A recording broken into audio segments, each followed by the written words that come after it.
Veer ni iginde cyasohotse muri 2010. Ikintu gitangaje kuri no filime Veer, umukinnyi w'ibanze ariwe Salman Khan nawe yandikiye ubwe. Akimara kuyandika script yayo yayimaranye imyaka igera kuri 20 akirimo gutekereza ukuntu izakinwa, anashaka budget yayo cyase ingengo y'imari yayo. Iyi filime yarabahenze cyane dore ko yatwaye miliyoni zigera kuri 10 z'amadolari. Mu bintu byatumye iyi filime ihenda ku rwego rudasanzwe nuko mu kuyishutinga nta CGI nkuko nayo babwiye ni ira mashini yongeramo cyangwa se ikoranabuhanga ryongeramo ibintu bidahari kuri scene cyangwa se kuri set y'abakinira filime. Ahangaha muri filime yo shootinga nta CGI bigeze bakoresha, ahubwo abakoreshaga indwanyi za nyazo zira scene zo kurwana wabonye muri iyi filime bari abantu babaga bahari, ntabwo bakoresheje CGI babongeramo. Uku gushutinga muri buno buryo byatwaye budget itagira ingano dore ko bano bakinnyi bose bagombaga kwambara imyenda ya kera. Uriya mukinnyi w'ibanze w'umukinnyi w'umukobwa muri iyi filime amazina nyakuri ni Zalil Khan, dore ko yari nayo filime ya mbere yarakinnye mu buzima bwiwe, dore ko igisohoka abantu benshi batangiye kumbwira ko asa na Katarina Kaif, ari nabyo byahise bimugira umustar byihuse. Mbere yo gufata amashusho umukinnyi wayo Salman Khan yabanje kujya kwiga inkota mu gihe cy'ibyumweru. Ibi byaterwaga nuko uyu Salman Khan yashaka kuzikorera stand ziwe ku buryo bizagaragara nk'ibyanyabyo.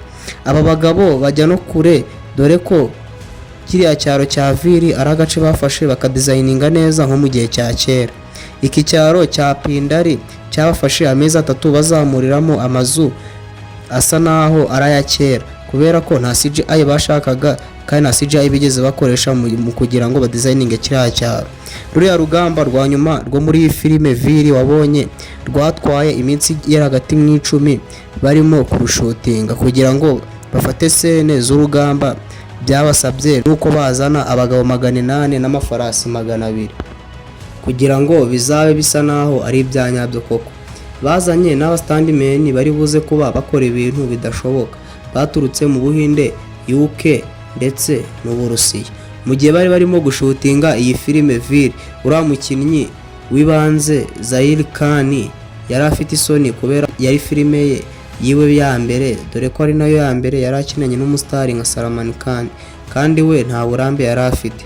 Ibi byatumaga kuri scene z'amarangamutima bakora amariteke menshi kugira ngo bizagaragare nk'ibyanyabyo.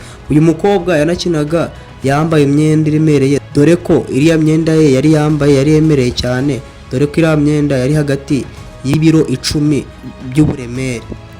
Ibi byamujenaga cyane kuri set.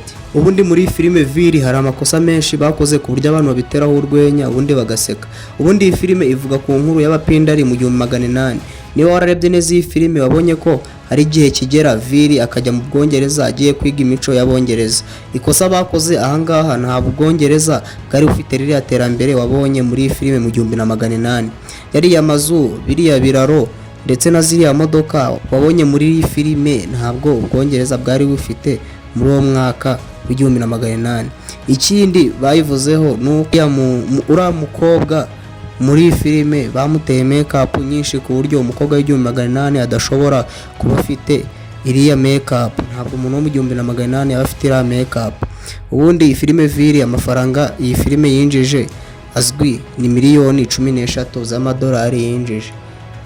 Twabanye nitwa Dolphe, kora subscribe nk'umusanzu wawe.